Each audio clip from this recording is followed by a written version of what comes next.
3 अगस्त को दिल्ली की अदालत से बृजभूषण शरण सिंह को महिला पहलवानों से जुड़े यौन उत्पीड़न के मामले में बरी किए जाने के बाद उनके समर्थकों में जिस तरह जश्न का माहौल देखने को मिला, उसके बाद से बृजभूषण शरण सिंह भी कई जगहों पर अपनी बात रखते नजर आए। इसी क्रम में एक इंटरव्यू में उन्होंने इस पूरे विवाद और अपने ऊपर लगे आरोपों को लेकर खुलकर बात की।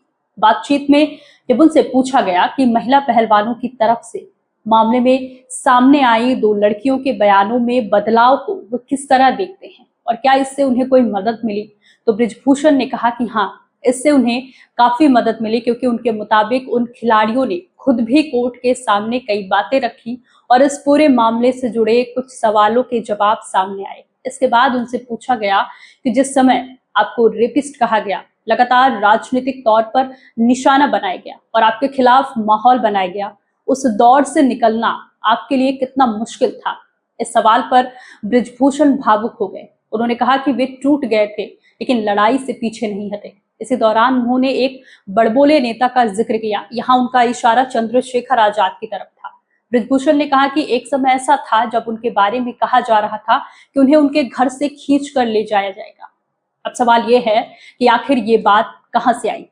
इसके लिए हमें 2023 के उस दौर में वापस जाना होगा जब महिला पहलवानों का आंदोलन चल रहा था। जून 2023, चंद्रशेखर आजाद ने पहलवानों के समर्थन में एक महापंचायत में कहा था कि अगर समाज और खाप पंचायत उन्हें इसकी इजाजत देती है तो वे बृजभूषण शरण सिंह को उनके गांव विशोहरपुर गोंडा से खींच कर ले आएंगे।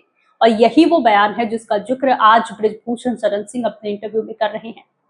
इसके बाद बातचीत में बृजभूषण शरण सिंह ने यह भी पूछा गया कि इतने बड़े विवाद, इतने गंभीर आरोप और राजनीतिक विरोध के बाद क्या उनका मन दोबारा संसद जाने का है।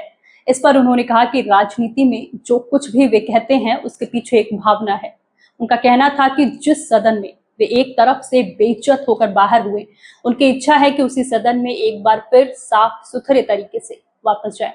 हालांकि चुनाव कहां से लड़ना है इसका फैसला पार्टी करेगी। जब उनसे पूछा गया कि अगर मौका मिला तो क्या वे फिर कैसरगंज से चुनाव लड़ना चाहेंगे, तो उन्होंने कहा कि राजनीति में कुछ भी असंभव नहीं है और चुनाव लड़ने का फैसला पार्टी करेगी।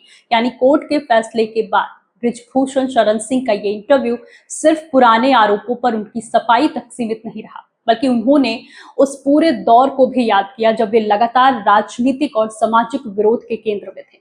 उन्होंने अपने ऊपर लगे आरोपों को लेकर अपनी बात रखी, 2023 के आंदोलन के दौरान दिए गए बयानों को याद किया और साथ ही ये संकेत भी दिया कि राजनीति में उनकी वापसी की इच्छा अभी खत्म नहीं हुई है। फिलहाल आप इसे कैसे देखते हैं, हमें कमेंट करके जरूर बताएं और देखते रहिए तरुण प्रवास। शुक्रिया।